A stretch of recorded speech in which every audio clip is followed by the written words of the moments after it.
Alors, dans mon cœur, j'ai senti que je devrais vous emmener à comprendre le fait de se lever pour son héritage personnel. Amen, Église. Amen. Ne change pas de rythme. Alors, tu dois te lever pour ton héritage parce que, comme vous le savez, la Bible donne à tous les chrétiens. La Bible a donné, Dieu a donné par sa parole à tous les chrétiens un héritage. Alléluia. C'est la plus grande chose que nous possédions. Il n'y a pas plus que ça. Amen, frères et sœurs. Il n'y a pas plus que ça. Et toi, tu ne dois pas négliger ton héritage. Tu ne dois pas attendre ton héritage venir vers toi. Dans la Bible, dans la coutume, des traditions dans la Bible, des tribus dans la Bible, on se levait pour aller réclamer son héritage. Quelquefois, il y avait d'autres personnes qui ne recevaient rien comme héritage. Ils se levaient pour aller réclamer. On se lève pour aller réclamer son héritage. Et je vais vous montrer l'héritage que nous avons. Mais le thème dit, ça suffit. Ça suffit, ça veut dire que assez, c'est assez. Ça dit que tu dois arrêter de tendre la main. Tu dois arrêter de demander. Ça suffit. Tu dois te lever. Tu vis comme si tu n'étais pas un héritier. Comme si on ne t'avait rien légué. Comme si tu ne possédais rien. C'est comme ça que tu vois les choses. C'est comme ça que tu conçois les choses. C'est comme ça que tu fonctionnes. Et ça suffit, tu ne dois pas continuer comme ça. Je suis venu te dire ce matin que tu as un héritage, mais tu dois savoir te lever pour aller le prendre. Il ne suffit pas d'avoir conscience que l'on a un héritage. Il ne suffit pas de savoir que l'on a quelque chose qui est à nous, qui nous appartient. Mais aussi, il faut aller vers la chose et la prendre parce que c'est à toi. C'est ce qui montre même que tu es conscient que c'est à toi. Tant que tu ne te lèves pas, la conscience que tu as prise, elle est limitée. La conscience que tu as prise, soi-disant conscience que tu as prise, ça suppose qu'elle n'est pas complète. Donc, en termes clairs, tu n'as pas pris de conscience du tout. À un moment donné, tu dois dire assez, c'est assez pour ce qui te dérange. Pour la situation qui est en train de t'embêter. Je ne sais pas c'est laquelle cette situation. Toi, tu sais ce que c'est. Mais en même temps, la Bible t'informe que tu as un héritage qui est à toi, qui est particulier. Et c'est réservé pour toi. Un héritage, quand tu ne le prends pas, personne ne le prendra. Ça reste là, ça pourrit. C'est un héritage. Quand on est en train de faire le testament, papa est en train de mourir. Il a cité le nom, c'est pour telle personne. Et on a tout pris, on a remis entre les mains d'un avocat. Et l'avocat, personne n'a le droit de toucher à ça. Même l'avocat. Personne. Personne ne doit y toucher. Et vous le savez, comme pour nous, le testateur, c'est Dieu lui-même. Amen. Et l'avocat aussi, c'est Dieu lui-même. Même Dieu n'a pas le droit de toucher à ce qu'il t'a déjà donné. Ça est là, ça reste là, personne ne va y toucher. Même le diable ne peut pas toucher ce que Dieu t'a donné. Le diable peut juste t'emmener à ne pas comprendre ce que Dieu t'a donné et tu vis sans ce que Dieu t'a donné. Mais il n'a pas le droit de toucher à ça. Il ne touche à rien. L'héritage que Dieu nous a donné est scellé dans le sang. Et le diable ne peut pas traverser le sang et entrer dans l'héritage. S'il traverse le sang, ça veut dire qu'il s'est repenti. Il est devenu notre frère. Et il ne peut plus nous faire du mal en ce moment-là. L'héritage que Dieu nous donne est scellé par le sang de Jésus. Et personne d'autre ne peut aller prendre cet héritage. Et tant que tu ne te lèveras pas, ton héritage sera là en train de pourrir. Sera là en train de trimballer. Personne ne va prendre ça. Même Dieu n'a pas besoin de ça. S'il en avait besoin, pourquoi il te l'avait donné? Si papa qui est en train de mourir a besoin des maisons, pourquoi il cite les noms? Voilà telle maison, je donne à X, telle maison. Pourquoi? Il n'en a pas besoin. Dieu n'en a pas besoin. La bonne santé, si tu es malade, Dieu n'en a pas besoin. La maternité, si tu ne conçois pas, Dieu n'en a pas besoin. La guérison, si tu souffres, Dieu n'en a pas besoin non plus. Il a tout donné. C'est pourquoi il est allé mourir justement.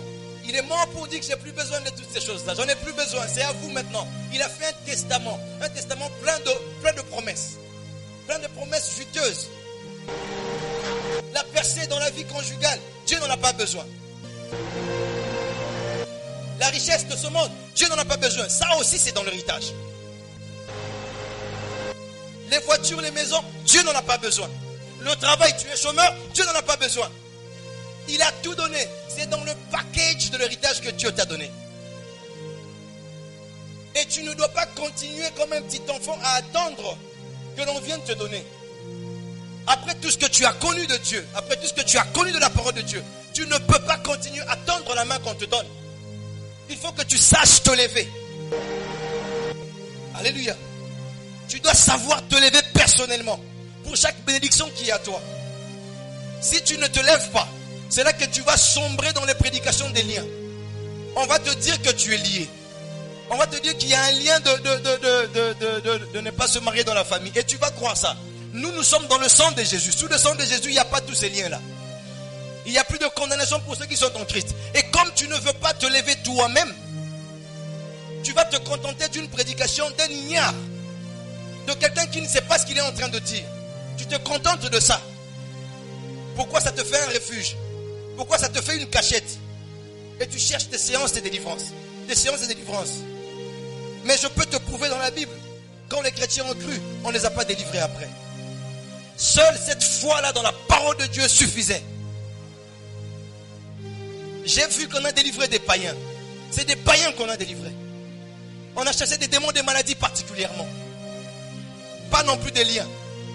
Les liens, il fallait aller finir avec le sang de Jésus. Et le sang de Jésus a déjà coulé plutôt. Et si tu peux placer ta foi totalement là-bas, il n'y a plus de lien. Alors ne te contente pas de ces prédications comme des cachettes.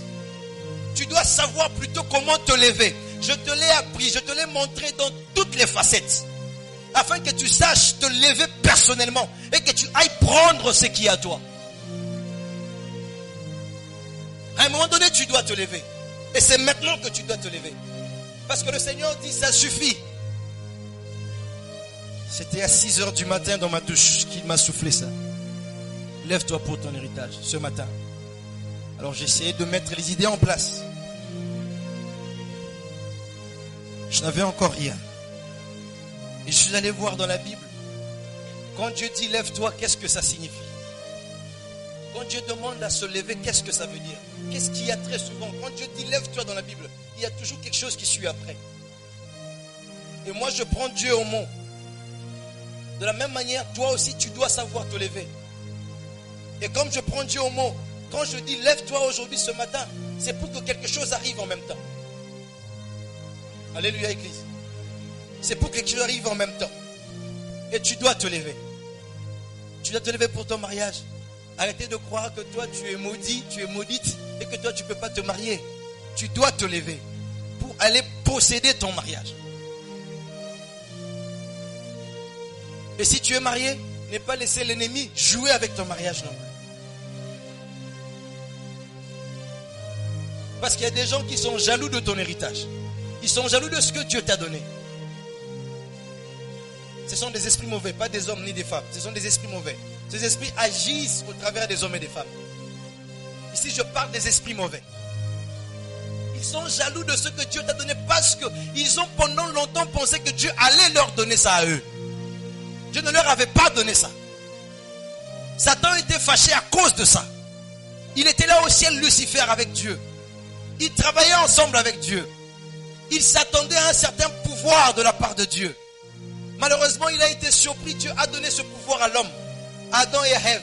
Dieu lui donne le pouvoir de dominer, de contrôler, de diriger, de seigneuriser. Qu'il soit Dieu sur la terre. Et que les poissons, les plantes, le vent, tout s'incline au passage de l'homme. Et Satan était jaloux de ça.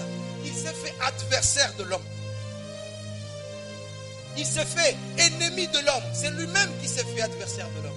Et ennemi de l'homme en même temps. Et comme vous le savez, aucun esprit ne peut agir sur cette terre s'il n'a pas de corps. Le corps est une porte d'entrée sur la terre. Comme je vous disais, même Dieu, quand il a voulu venir ici sur la terre, il n'avait pas le droit d'entrer. Jusqu'à ce qu'il se forme un corps dans le ventre de Marie. C'était la porte pour entrer. Et quand tu perds le corps, ça veut dire que tu sors de ce monde. Et Satan aussi le sait. Et pour agir contre ton mariage, pour agir contre ton héritage, pour agir contre ton travail, pour agir contre tes richesses, pour agir je ne sais pas contre quoi que tu as, que tu possèdes. Parce que nous ne possédons pas physiquement, nous possédons d'abord en esprit. Je vais venir vous le montrer dans la mentalité. Nous possédons d'abord en esprit déjà. Alors le diable, pour le faire, il travaille par de corps aussi. Pour te combattre. Pour te donner des avis contraires. Pour te mettre les bâtons dans les roues quelquefois. Ce sont des hommes qui le font apparemment, mais ce n'est pas eux, c'est des esprits enfériques qui traversent ces corps faibles, ces portes faibles par lesquelles ils entrent pour pouvoir te déranger. Et toi, tu dois savoir te lever contre ces choses. Tu dois savoir te tenir contre chaque chose qui ne marche pas dans ta vie, contre chaque chose qui semble être irréelle, contre chaque chose qui semble être pas normale. Tu es obligé personnellement de te lever. Et tu dois te lever. Si tu ne te lèves pas, je t'assure, personne ne se lèvera à ta place. Tu entendras parler de la victoire du calvaire. Tu entendras parler de la bénédiction du sang de Jésus. Tu entendras parler de toutes ces choses. Tu ne verras rien si tu ne te lèves pas personnellement. Je vous ai dit que les promesses de Dieu, les promesses qui nous sont données, que ce soit des prophéties que l'on nous donne, ou encore des promesses qu'on nous a faites directement par Dieu lui-même, toutes ces choses, Babilaka et Opesenga, comme on vient de chanter, ces choses sont des choses qui sont conditionnelles. Ce sont des prophéties qui sont conditionnelles. Elles peuvent ne pas s'accomplir.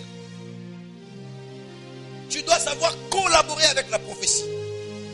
La Bible dit la prophétie, la promesse, attends-la.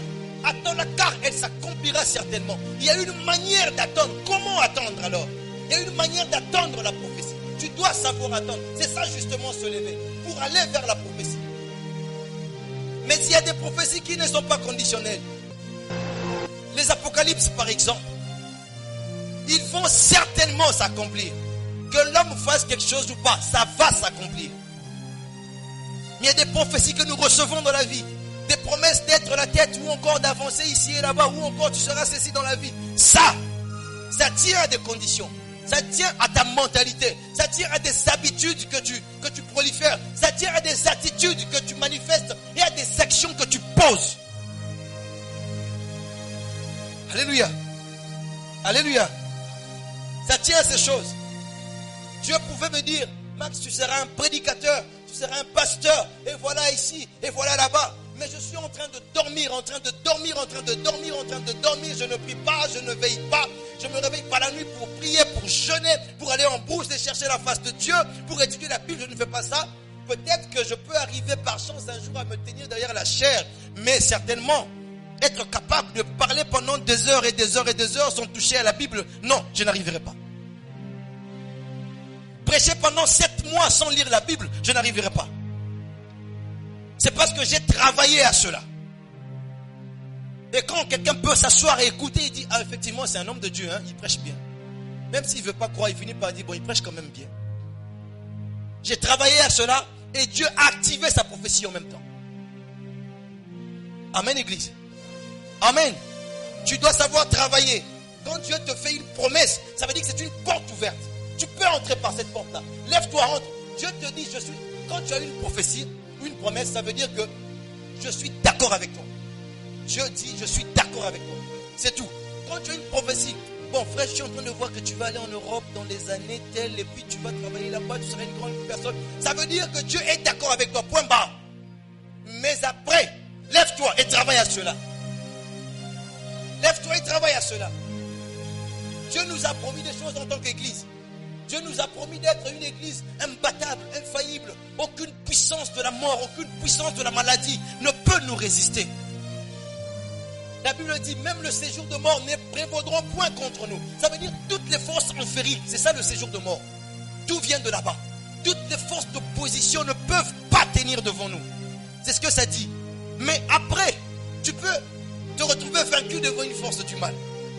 Comme les disciples se sont retrouvés vaincus devant une force du mal. Et les hommes disent à Jésus, mais tes gens ici, depuis qu'ils ont commencé à chasser ce démon, ils ne partent pas, ils n'arrivent pas à partir. Alors que les portes de ce jour de démon ne devaient pas résister comme ça. Ils devaient vaincre et chasser ce démon-là. Jésus vient et leur regarde. Il dit, mais vous aussi, vous ne savez pas, malgré cette promesse-là, vous ne savez pas que certains esprits sortent par le jeûne et la prière. Vous ne jeûnez pas, comment voulez-vous qu'ils partent? Même si je dis que les forces du séjour de la mort ne vont pas prévaloir sur vous. Mais il faut savoir jeûner et prier. Donc travaillez. Levez-vous. Pour avoir tout le temps des victoires. Pour tenir tout le temps devant des démons. Levez-vous. Amen, église.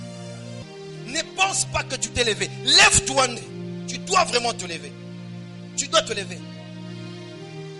Tu sais ce que la Bible dit des chrétiens. Comment ils doivent être. Comment ils doivent vivre.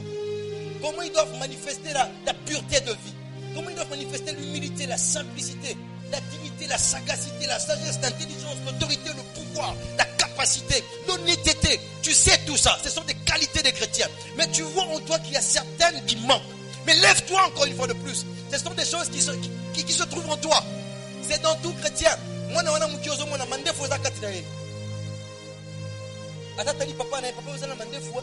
jour quand il va grandir, alors travaille à ta croissance. Travaille pour que toutes ces qualités poussent de toi. Ça ne viendra pas de l'extérieur. Et tant que tu ne travailles pas, tu ne verras jamais ça. Alléluia. La Bible dit, toute arme forgée contre toi sera sans effet. Et toute langue qui s'élèvera en justice contre toi, tu la condamneras. Ce n'est pas Dieu qui va condamner. C'est toi qui vas la condamner. Est-ce que vous comprenez, non? Est-ce que vous comprenez? Voilà. Tel est l'héritage des serviteurs de l'Éternel. Tel est le salut qui leur viendra de moi, dit l'Éternel.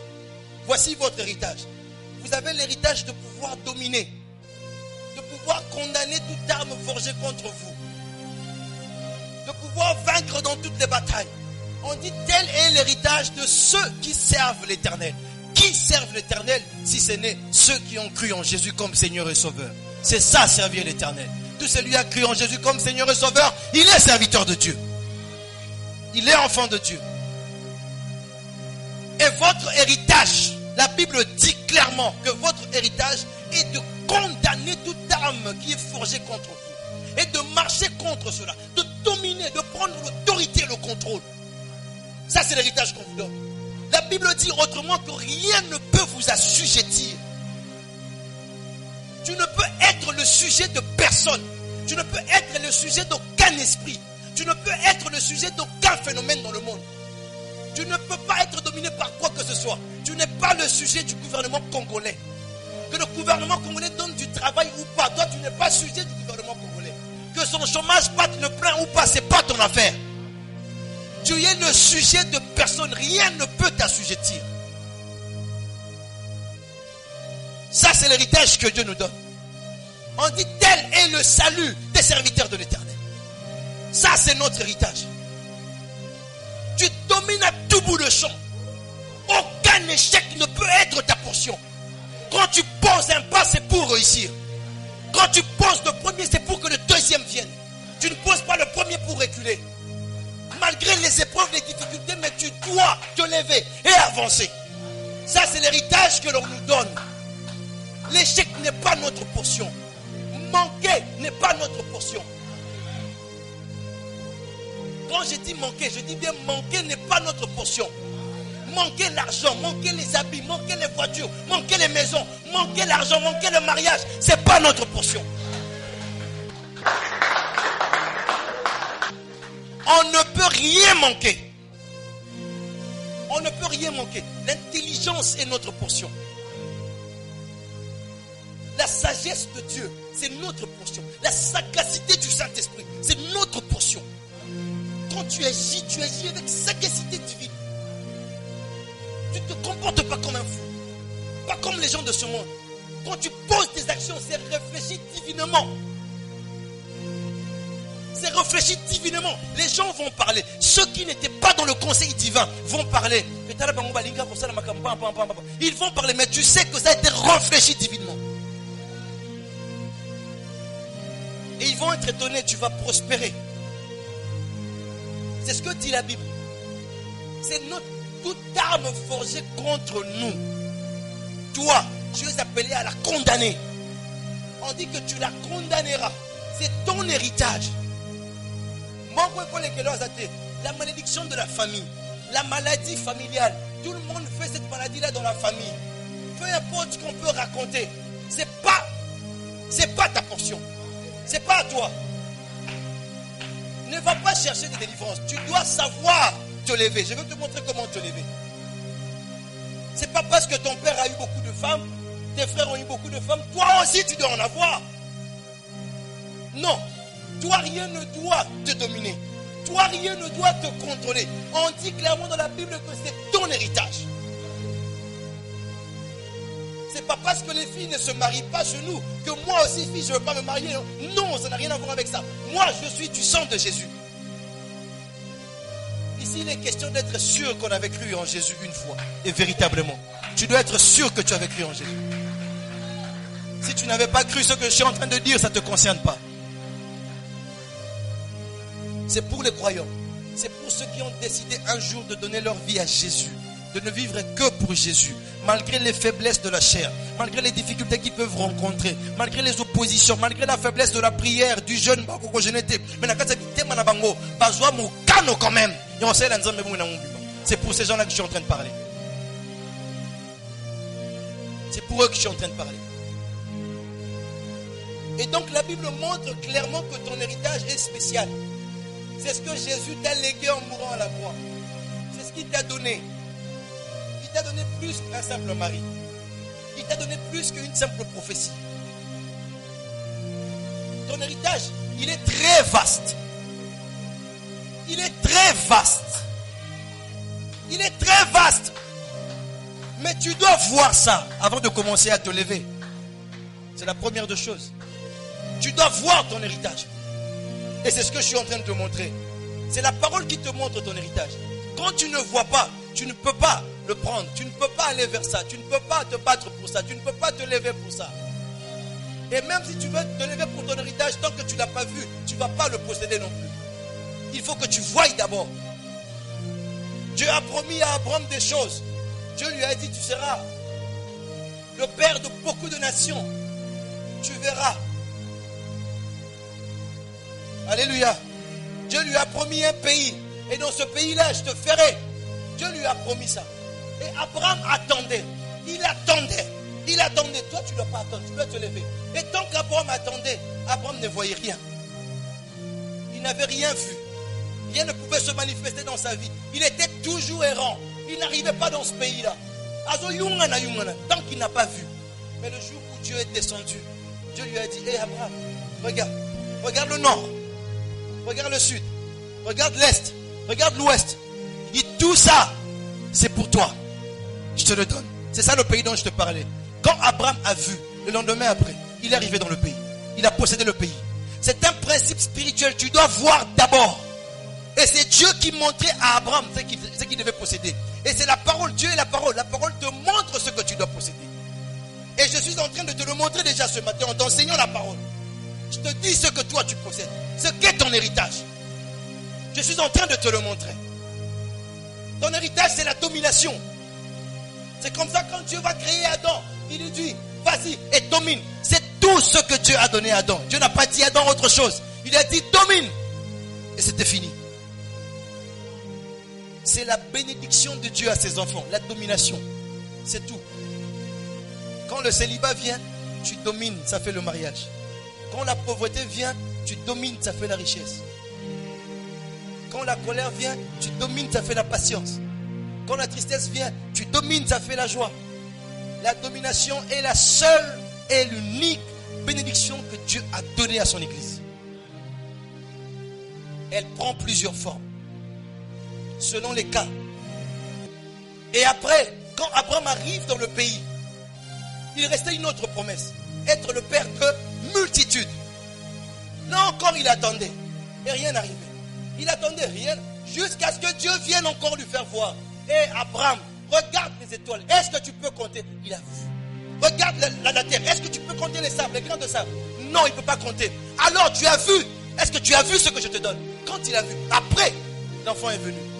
Quand tu ne vois pas en esprit, tu ne posséderas pas.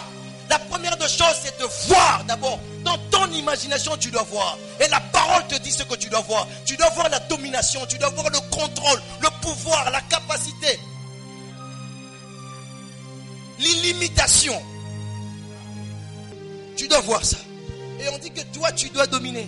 Toute arme forgée contre toi. On dit bien toute arme. Même encore la mort de tes parents. Même s'il meurt. Encore là de plus, lui, il est le père des orphelins. Donc, il n'y a aucun endroit où toi tu peux perdre la bataille. Ça n'existe pas. Ne regarde pas à ce que tu vois de l'extérieur. Qu'est-ce que tu vois à l'intérieur? Qu'est-ce que tu vois dans ton esprit? Qu'est-ce que tu vois? Qu'est-ce que Dieu t'a montré? Qu'est-ce que Dieu t'a montré? Tu as ici ton âme. Et là, tu as ton esprit. Dans cette partie invisible de ton être, là, tu as le corps. Qu'est-ce que tu vois? Pas ce que tu vois par la vue. Non, je ne parle pas de cette vue. Je parle de la vue de l'esprit. Dans l'esprit, tu as les 5 sens aussi qui peuvent voir. Tu as l'imagination, tu as le raisonnement, tu as la conscience, tu as les émotions. Qu'est-ce que tu vois dans tes imaginations? Quoi encore? Le 5e, c'est quoi? Comment? Tes sentiments. Qu'est-ce que tu vois dans tes sentiments? Tes sentiments te disent quoi? Tes imaginations te disent quoi? Ta conscience, là-bas à l'intérieur, te dit quoi? Tes raisonnements te disent quoi? Je ne parle pas de la vue du corps. La vue du corps va voir la maladie. La vue du corps va voir que tu es chômeur. La vue du corps va voir que le travail n'existe pas dans ce Congo. La vue du corps va voir que j'ai prié aujourd'hui, Dieu n'a pas guéri la personne. J'ai prié hier, Dieu n'a pas guéri. La vue va voir ça. Mais qu'est-ce que toi tu vois dans ton imagination? Tu dois voir ce que Dieu t'a montré. Dieu t'a dit par mes maîtres, sur tous les malades ont été guéris. C'est ce que toi tu dois voir. C'est ce que toi tu dois voir. C'est ce que toi tu dois croire. La mentalité que tu dois avoir. La mentalité de la parole. Tu dois laisser la parole t'ensemencer l'esprit. Ton esprit doit concevoir. Mon livre ne fait quoi à Zemi. Zemi et Liloba. Ton esprit doit concevoir la pensée de Dieu. Doit concevoir la manière de Dieu de voir les choses. Tu dois voir comme Dieu voit. Et Dieu voit comment? La Bible dit la terre était informe et vide. La Bible n'a pas dit que Dieu a vu que la terre était informe et vide. Non, la Bible dit la terre était informe et vide. Mais quand Dieu vient, il voit l'informe et le vide que la Bible décrit. Dieu voit la terre en forme. Dieu voit des hommes et des femmes en train de marcher. Dieu voit des arbres. Dieu voit des poissons. Dieu voit des oiseaux. Et il a commencé à parler. Il a commencé à parler. Il a commencé à parler. Et tout est arrivé à manifestation. Tu dois voir comme Dieu. Ne vois pas comme la Bible non plus. Vois comme Dieu.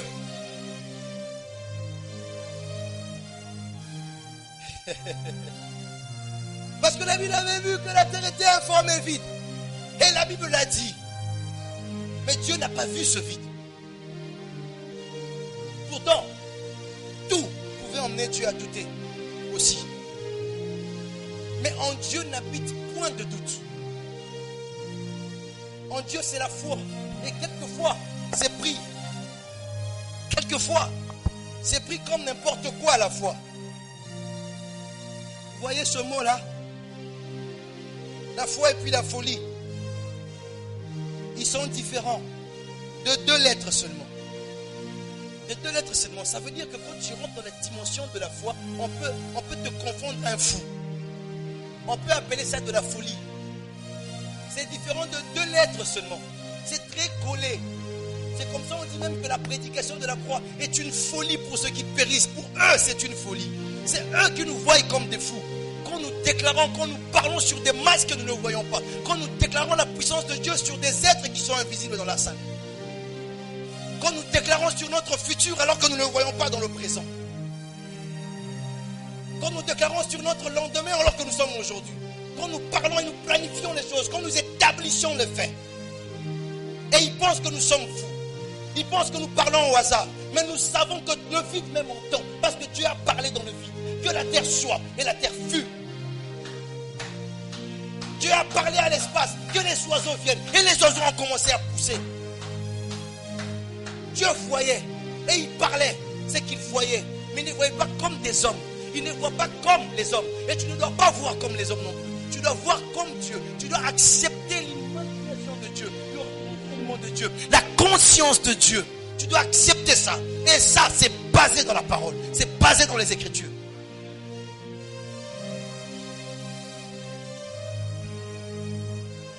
Et dans la manière dont les dieux voient les choses, l'échec n'existe pas. Les obstacles n'existent pas. Les limites n'existent pas. Ce sont des vocabulaires, des mots qui n'existent pas dans notre vocabulaire. Dans le vocabulaire de ceux qui sont des dieux. Ça n'existe pas. Même 4 jours après la mort de quelqu'un, on peut encore le ressusciter. Tout est possible. Il n'y a pas de limite entre le temps et au-delà du temps. Jésus n'avait pas ce limite-là. Il savait rappeler Lazare de la tombe là-bas, au-delà du temps, pour le remettre dans le temps. 4 jours après, alors que le corps était pourri. Et Dieu veut des hommes et des femmes qui croient et qui voient comme ça. C'est avec ces hommes et ces femmes que Dieu va prouver au monde entier qu'il est encore vivant.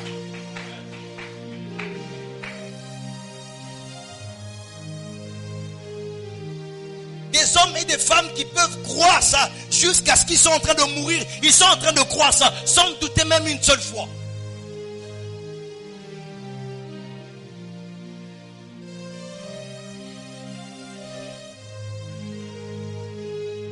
Tes habitudes montrent la mentalité qui est en toi. Les habitudes de pleurer, de pleurnicher, de tendre la main, ça montre la mentalité de l'esprit qui t'anime. Ça montre si tu crois dans la parole que l'on te donne tous les jours ou pas. Le manque d'endurance dans l'œuvre de Dieu, ça montre que ta mentalité est encore pécheresse. Même si ton âme a déjà reçu la parole.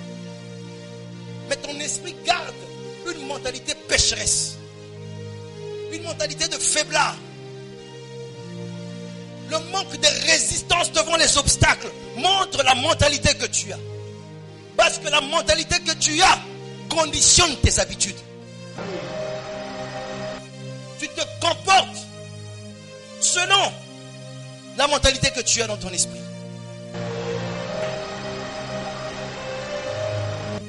Tous les enfants que vous voyez tôt le matin, 5h, 6h, en train de courir pieds nus, sales, torse nu, c'est la mentalité de leur esprit.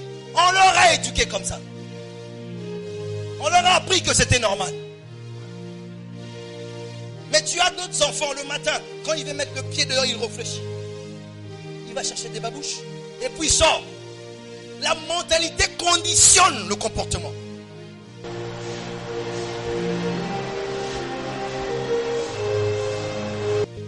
La mentalité conditionne le comportement. Quelle est la mentalité que tu as et quelles sont les habitudes que ça donne en toi? Comment tu te comportes? Est-ce que quand tu déposes un dossier et puis on te dit monsieur on ne te reçoit pas, tu t'affaiblis? Tu dis bon monsieur il n'y a plus de place pour toi, on a fini d'enregistrer hier, c'est fini. Qu'est-ce que tu fais? Ah Seigneur, si j'étais venu avant-hier. Ah Seigneur, pourquoi c'est toujours moi? Ça c'est une mentalité pécheresse. Ton habitude de te plaindre là, ça montre que ta mentalité est encore païenne. C'est pas parce que ce gars-là, d'abord, pour preuve, est-ce que tant moi comme ça là, vous allez me salater. On y a gâteau, on y a gâté. Bano batanga to batanga te. Comment on a nzambe te, on s'en va bano pourtant. Et comment tu peux penser que ces gens sont déterminés vina? Comment tu ne sais pas voir la main de Dieu dans ta vie? Parce que tu es tellement figé dans ton esprit. Un esprit païen. Une âme chrétienne qui va aller au ciel. Mais un esprit païen. Un esprit possédé par la conception de ce monde. Nous, on ne recule pas. Il n'y a point d'impossibilité devant nous. Toute impossibilité est une sémence pour s'aimer le miracle. Quand j'arrive devant une situation impossible, pour moi, c'est une sémence que Dieu me donne.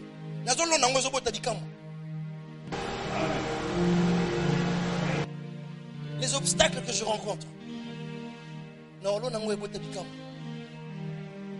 Toute situation difficile, dure, impossible, c'est une sémence que Dieu me donne.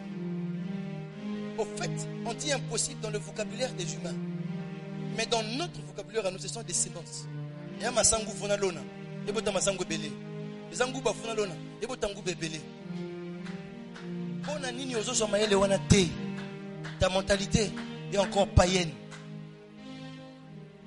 Ta mentalité est encore païenne. Tu es dans la mentalité des échecs, de ceux qui échouent, de ceux qui perdent, des lâches, de ceux qui abandonnent. Et c'est comme ça que ton comportement. Pasteur, ça me fait la peine. Pasteur, on a besoin de jamais, pasteur, hier la nuit, on a passé toute la nuit à déclarer. Jamais, Pasteur, on a déclaré sur notre avenir, on a prié, on a déclaré, pasteur. Et pendant que je déclarais, je sentais comme si ces choses-là se faisaient en même temps. Jamais on a demandé, jamais. Pasteur, moi, nous avons un bouton là qui passe. Est-ce que pasteur, pourquoi? Pasteur, appelle-moi un petit là. Attends, le téléphone, comme elle est. Pasteur, il y a une guérison. Qui nous a guérison, Nayango. Nous sommes au Tindanga Lipa.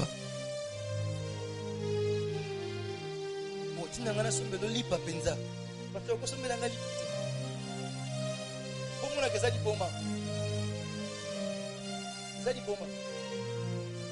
Je suis un pasteur déjà.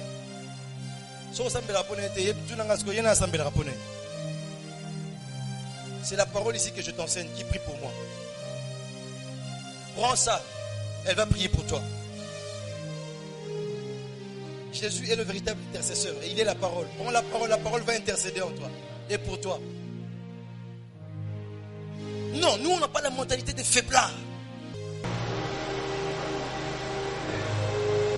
On a la mentalité de la parole. Regardez, il y a la loi qui existe qu'on appelle la loi de l'attraction. La loi de l'attraction veut que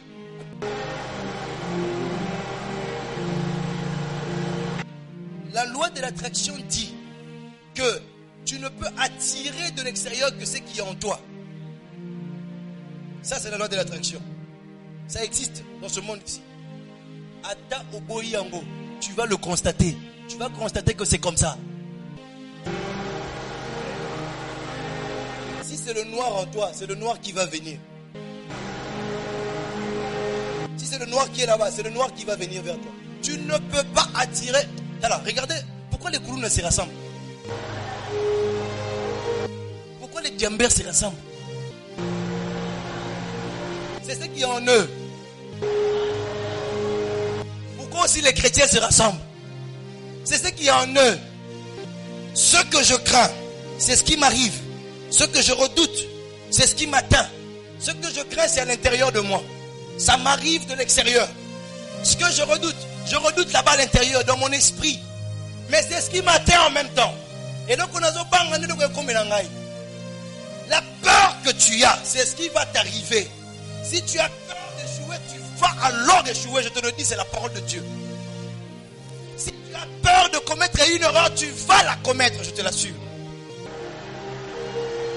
Si tu as peur de mourir dans le voyage que tu vas faire, en tout cas, tu ne reviendras pas. Qu'est-ce qui est en toi? Parce que ce qui est en toi, ça attire des choses de l'extérieur. Fais très attention. Ta mentalité doit être transformée. C'est pourquoi la Bible dit, soyez renouvelés. Soyez transformés par le renouvellement de l'intelligence. Renouvelez votre intelligence d'abord. C'est vrai, vous avez reçu le Saint-Esprit. C'est vrai, vous avez cru que Jésus est Seigneur et Sauveur. C'est vrai, mais renouvelez, soyez transformés par le renouvellement de l'intelligence. Mettez votre conception dehors. Prenez la conception de Dieu d'abord. D'abord ça. C'est la première des choses qu'un chrétien né de nouveau doit commencer à faire. C'est la première des choses. Tu n'as pas besoin de courir, commencer à guérir les malades. Tu n'as pas besoin de faire ça. Tu as besoin d'abord de revêtir l'homme nouveau. De revêtir l'intelligence de la parole. De revêtir la connaissance de Dieu. Car mon peuple périt parce qu'il lui manque la connaissance. Celui qui fréquente les sages devient sage. Et celui qui se plaît avec les insensés s'en trouve mal. Donc ça va de soi. Tu n'attires que ce qui est en toi. Ça, c'est la loi de l'attraction. La mentalité que tu as va attirer des habitudes que tu vas afficher de l'extérieur. Et ces habitudes vont créer des attitudes. Et ces attitudes vont demander des actions, des résultats que tu vas avoir. Les attitudes, c'est un peu quand quelqu'un devient... Ouais, quand je regarde dans le dictionnaire, les attitudes, c'est beaucoup attaché au corps, au mouvement du corps. L'attitude que tu prends, c'est comme une position. C'est un peu ça qu'on a dans le dictionnaire. Donc, ta position est conditionnée. La position corporelle. Ici, je parle de l'attitude dans ton esprit. Ton attitude aussi est conditionnée par tout ça, la mentalité que tu as. Et c'est très... Regardez un enfant qui était agité, qui était en train de pleurer. Et cet enfant-là, il est en train de prendre le sein de sa maman tout de suite. Ses mouvements se rétrécissent. Il devient beaucoup plus concentré. Il ne veut pas du bruit. Il est en train de téter. Il est concentré dans le sein de sa mère. Que ça finisse. Qu'on finisse de le faire téter. Les mouvements changent. Quand tu es concentré, la mentalité est fixée dans ton esprit. Tu sais ce que tu recherches. Tu sais là où tu veux aller. Ton attitude va le prouver. Tu ne feras pas n'importe quoi. Tu es concentré sur la vision. Tu es concentré sur la promesse. Tes comportements, tes attitudes sont différentes. Quand je suis en train de viser profondeur divine, selon que je l'entends dans mon esprit, mes attitudes changent. Il y a des gens que je côtoyais que je ne vais plus côtoyer. Toutes mes énergies sont focalisées sur l'aboutissement de profondeur divine internationale. Ce que tu viens me proposer, je veille d'abord si ça permet profondeur divine internationale. D'abord, mes attitudes changent carrément.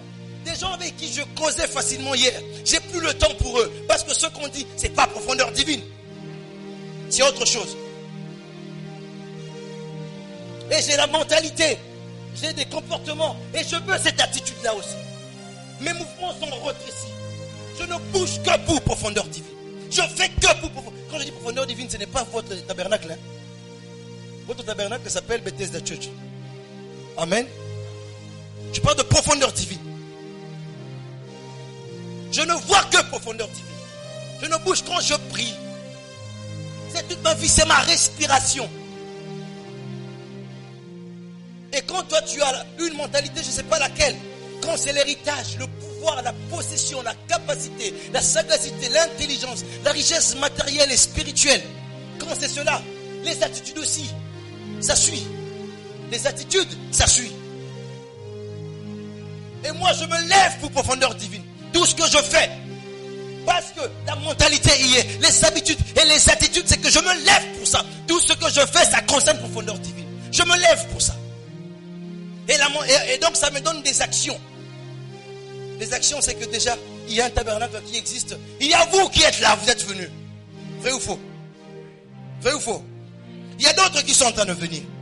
Et il y a d'autres temples qui vont venir.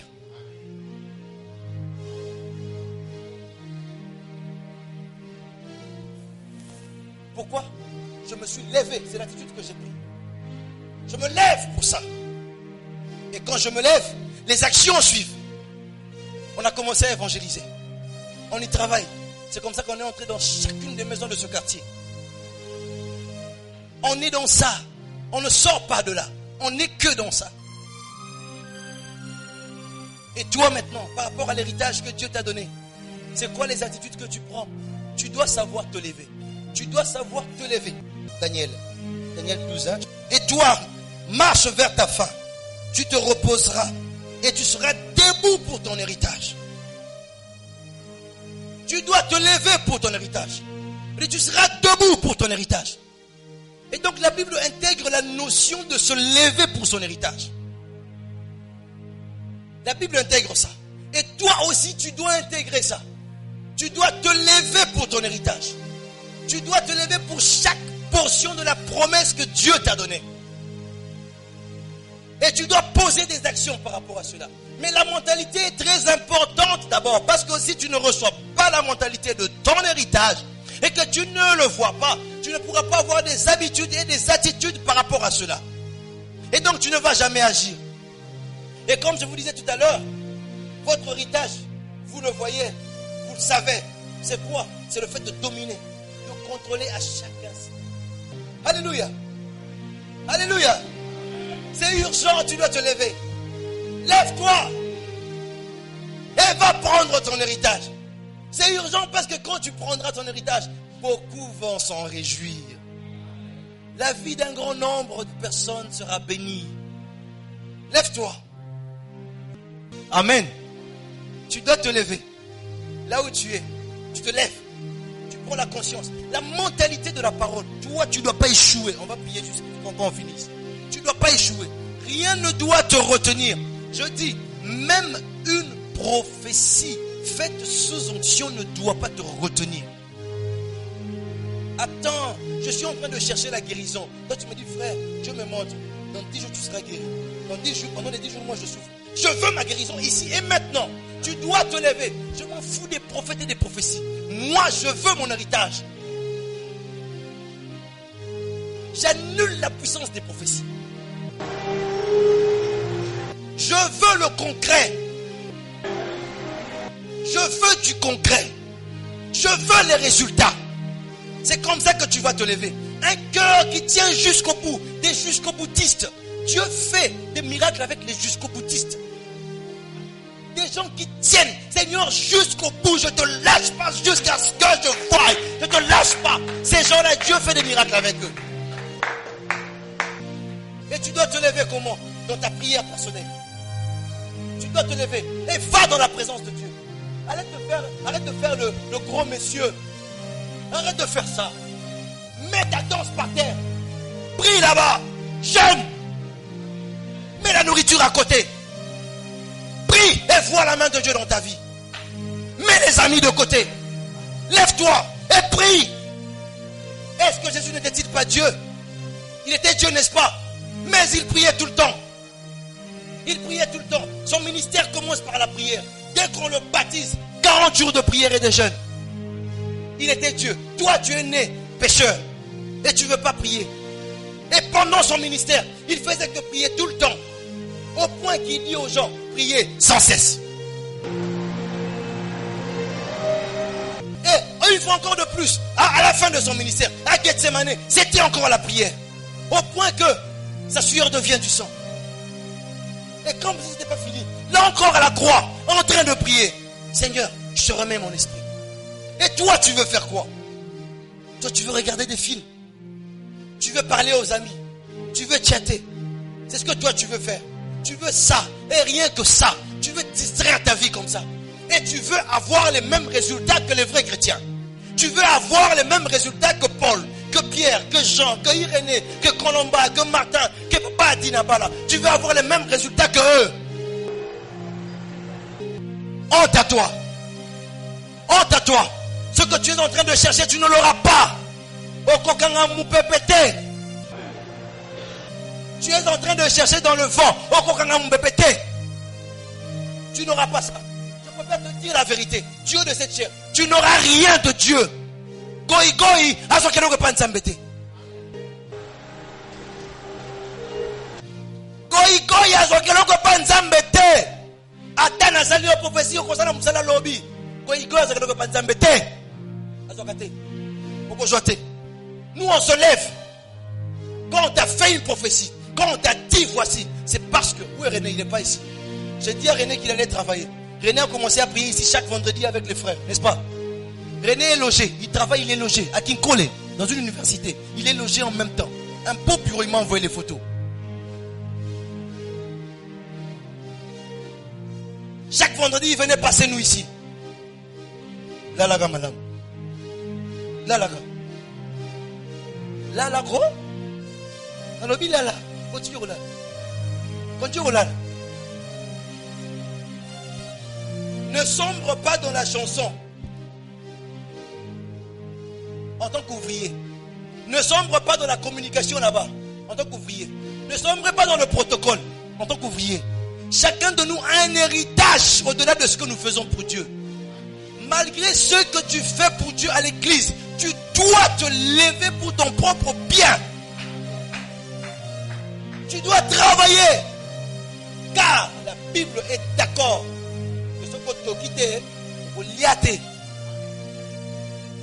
Si tu ne te lèves pas, tu n'auras rien. Ne te contente pas des prophéties et de songes. Pasteur, pendant que je priais pour mon travail, et puis après j'ai vu dans une vision, un monsieur est venu me remettre la clé, il m'a montré c'est ça mon bureau. Et puis quoi? Et puis quoi? C'est pas ce que j'ai demandé à Dieu. Je vais entrer dans mon bureau physiquement. Et donc je continue à prier jusqu'à ce que j'entre dedans. Jusqu'à ce que j'entre dedans. Jacob l'a rencontré. Jacob a gagné un pantalon. Alors il dit, tu vas me bénir. Il dit, tu vas me bénir. Vous comprenez? On peut dans la prière. Après, si on note, ce qui va en haut, on peut dire que Après c'est une vision. On qui va me bêter les conflits sur Seigneur. Vision te na sengi musala. Na sengi vision te, na sengi songe te, na sengi résultat, na mona. Lève-toi pour ton mariage. Prie jusqu'à ce que l'homme la vienne. Lève-toi parce que toi tu ne dois pas être moi c'est combat.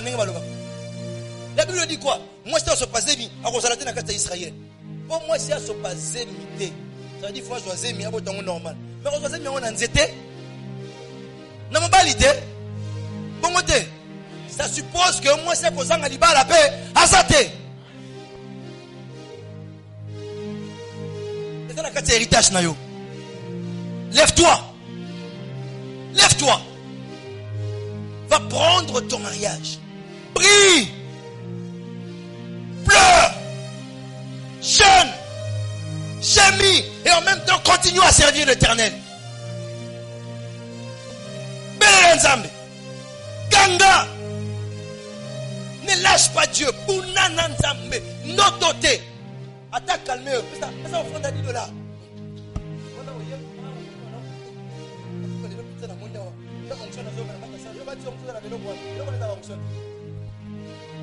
Onction Zaliba. Voilà, on a beaucoup de onction. Si on a une onction déjà. Hein? On a une atmosphère, les onctions. Onction, tu as comme quel était. Onction, ça la comme ça là. Et bon.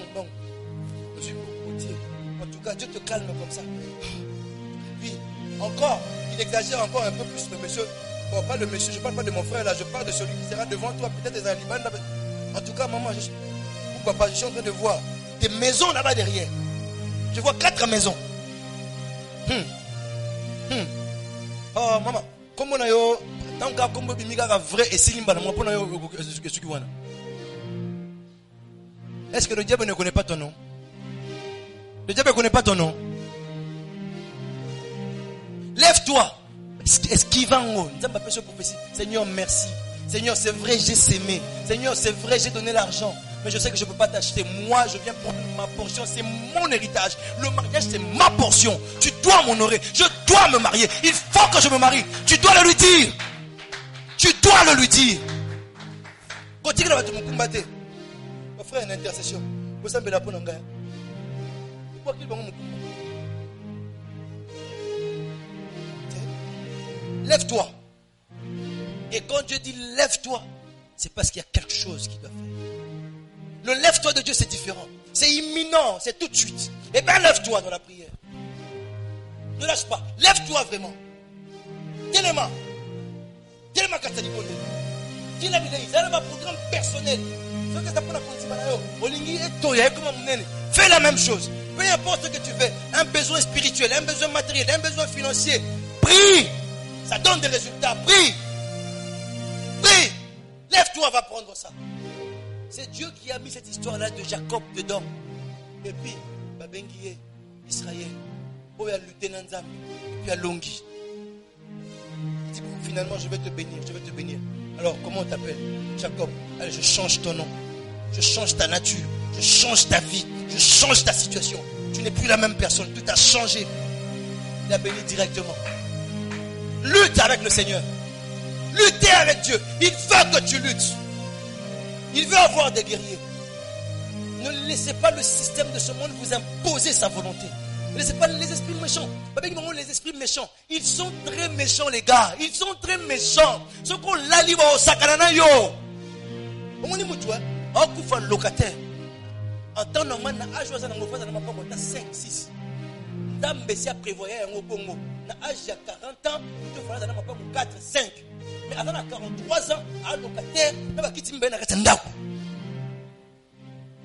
Là ça vient au Cambo solo. Et lui-même ne sait pas. Et le jour où il sort, il va à l'extérieur, il rencontre un menuisier à Kabelia. Papa, moi qui m'ont demandé un peu de il y a mis ça. Oh, Nzamba mana qui a mis ça toi, alléluia. Témoignage. Pourquoi? Parce qu'il n'a pas vu ce qu'il devait être normalement. Il est en train de voir ce qui se fait, mais il n'a pas vu ce qu'il devait être. C'est qu'il est déjà perdu. Il n'a pas vu ça. Et il se permet de se contenter, de se plaire d'une chaise de plus. En tout cas, papa, na sombité. Quand tu as monté avec un azonda, qui t'ont na sombité, quand tu as balé comme moi, papa, même si ça la gâté. Comment tu as papa, moi comme ça, moi comme ça. Attends, mais bon, 10, mais c'est au message, mais ça va pas yo. Mais quand tu as la caille, attends, mais ça qui va quitter. Mais quand tu as la pas fallu. Et voilà, parce qu'ils sont venus me voir. Ils vont dire là debout. Est-ce un miracle d'avoir une troisième chaise pour recevoir un troisième visiteur? Est-ce un miracle? Vous créez des miracles là où il ne faut pas les créer. Ça c'est un miracle.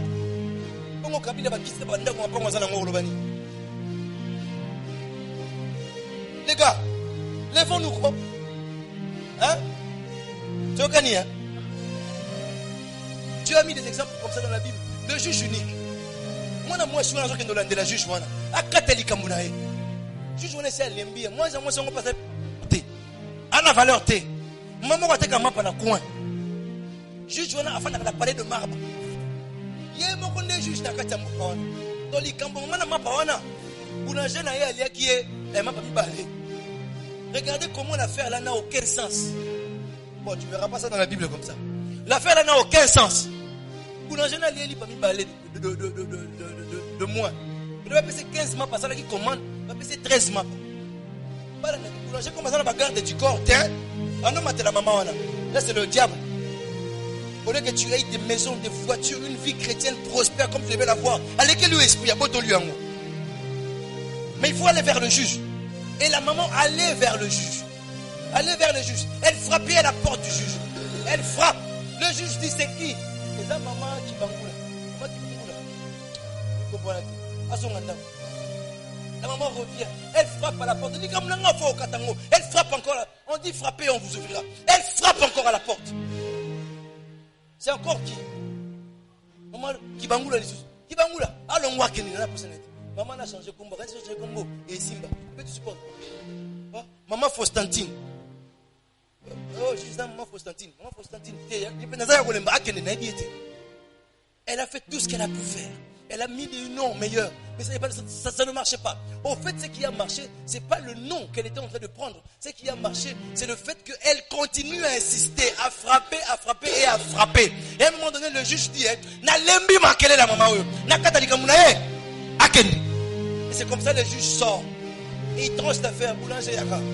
Donc c'est là 2 pains. Donc c'est là fois 100. Donc c'est là 200 pains. Donc c'est là 200 pains. Et elle était bénie depuis ce jour-là. Est-ce que tu peux aller déranger Dieu, le juge unique? Tu peux aller le déranger, prier tout le temps pour qu'il tranche ton affaire. Tu dois te lever toi-même. Levez-vous. Levez-vous pour votre héritage. Levez-vous pour votre héritage. Levez-vous pour ça. N'arrêtez pas. N'arrêtez pas. Ne dormez pas. Je ne vous ai pas dit tout ce qui venait dans mon esprit. Je m'arrête là. Je crois que le peu qui est sorti, ça vous fera du bien. Et que ça a redonné du courage à quelqu'un. Amen. Et que ça a redonné de la force à quelqu'un. Que le Seigneur vous bénisse. Levez-vous, vous allez prier. Prie comme tu le sens.